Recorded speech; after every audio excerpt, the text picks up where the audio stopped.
আল্লাহ তাআলা আনহা বলতেন, ইয়া রাসূলুল্লাহ আপনার তো আগের পরের সব গুনাহ মাফ। আদতে উনার তো কোনো গুনাহই নেই। নবীরা তো মাসুম, নিষ্পাপ। তারপরেও আপনি রাত জেগে এত কষ্ট কেন করেন? আল্লাহ রাসূল সাল্লাল্লাহু আলাইহি ওয়াসাল্লাম বলেছেন, আফালা উহিব্বু আন আকুনা আবদান শাকুরা? আয়েশা আমি কি শুকরগুজার বান্দা হব না?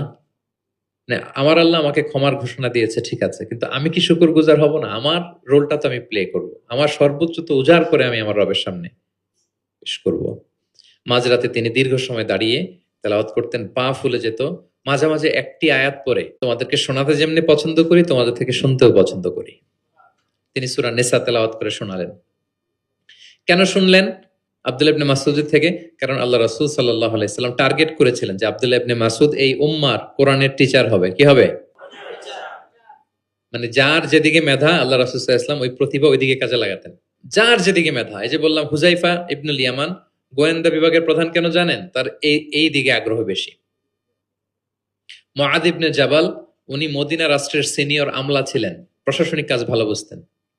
হাসান বিন সাবেত লেখালেখি জানতেন। উনাকে